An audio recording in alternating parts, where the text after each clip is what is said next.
নাটোর বগুড়া মহাসড়কের ডাল সড়কে ৬টি ট্রাকের সংঘর্ষে ১ জন নিহত ও ৭ জন আহত। নাটোরে বিশেষ প্রতিবেদকের পাঠন তথ্যছবিতে বিস্তারিত।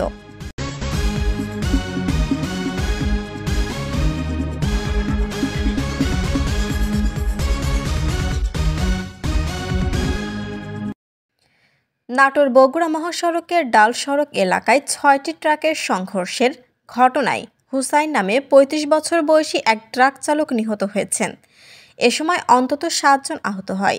সোমবার ২৩শে ডিসেম্বর সকাল ৭টার দিকে এই দুর্ঘটনাটি ঘটে। নিহত হুসাইন ঝিনাইদহ জেলার কালীগঞ্জের সিদ্দিকের ছেলে। এদিকে এই দুর্ঘটনার পর সড়কের দুপারে শত শত যানবাহন আটকে পড়লে যান চলাচল বন্ধ হয়ে যায়। নাটোর সড়ক বিভাগ বলছে, সড়কের ওপর দুর্ঘটনা কবলিত ট্রাকগুলোকে যান চলাচল স্বাভাবিক করতে বনপাড়া থেকে রেকার আনা হচ্ছে।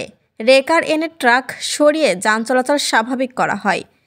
ঝলমলিয়া হাইওয়ে পুলিশ ও প্রত্যক্ষদর্শী সূত্রে জানা যায়, সোমবার সকালে বালু বোঝায় একটি ডাম্প ট্রাক সিংড়ার দিকে যাওয়ার সময় ডাল সড়ক এলাকার বিপরীত দিক থেকে আসা একটি পাথর বোঝাই ট্রাকের সাথে ধাক্কা খায়। এ সময় পাথর বোঝাই ট্রাকের পেছনে আসা আরও 4টি ট্রাক একে অপরের সাথে ধাক্কা লাগলে একটি ট্রাক নিয়ন্ত্রণ হারিয়ে সড়কের নিচে পড়ে যায়। এ সময় পাথর বোঝাই ট্রাক সহ দুর্ঘটনা কবলিত ট্রাকের ভিতর চালক ও হেলপাররা আটকা পড়ে। খবর পেয়ে ফায়ার স্টেশন কর্মীরা ঘটনাস্থলে গিয়ে স্থানীয়দের সহায়তায় তাদের উদ্ধার করে নাটোর সদর হাসপাতালে ভর্তি করে। ট্রাক চালক হুসাইনকে উদ্ধার করে নাটোর সদর হাসপাতালে নেওয়ার পথে সে মারা যায়। ঝলমলিয়া হাইওয়ে পুলিশের এসআই সাদ্দাম হোসেন একজনের মৃত্যুর বিষয়টি নিশ্চিত করেছেন। শিলা আক্তার, ডেস্ক রিপোর্ট, চ্যানেল এ নিউজ।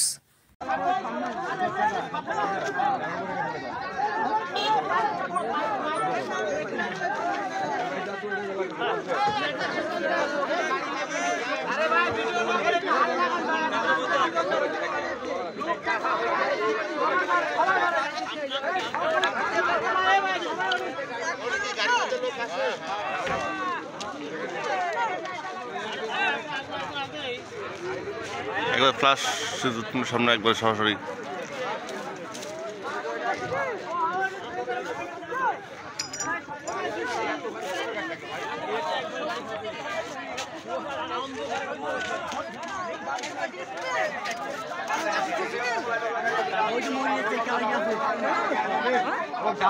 আমিও তো ড্রাইভার, আমাকে তো নামাই দিল যে গেল আমি কোনো পান পার হলো 3-4 টাকা একবার এলো। আমি রাজকে তো ডাইছে, রাজকে চলে গেল। ড্রাইভারে কইলাম আমি ওই ওস্তাদ দেখে শুনে দেন কুয়াশা কিন্তু আপনি 5 মিনিট করবেন। আর সবাই হরন দিয়ে যাচ্ছে, হরন দিয়ে তাহলে এটি দেখছো কি স্টাইলে গাড়িটার আকার হয়ে গেছে, দেখছো কি দেখা সিরিয়াল ছিল, তো সিরিয়াল ছিল। আর ইনি একটা মন্দের কাম করছে, ডাইরেক্ট নামাই দিছে কীর্তি ক্লাব থেকে। তাছাড়া আর উইলে হলো ই একটা ফিট হয়ে গেল নি কত বাবা নামাই দিই ই নামাই দিছে। আর এই গাড়ি আবার ওক মেরে দিতে পিছে, আর ওই গাড়ি মেরে দিতে ওই গাড়ির দামটা মেরে দিয়ে বডি খুলে গেল।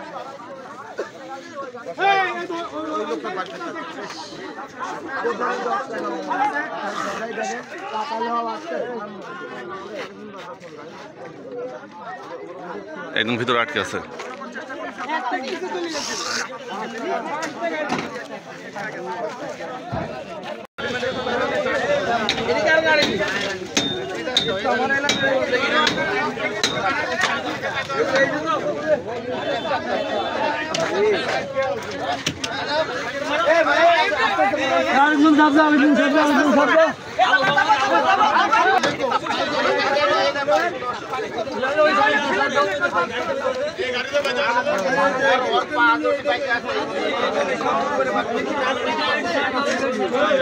ভালো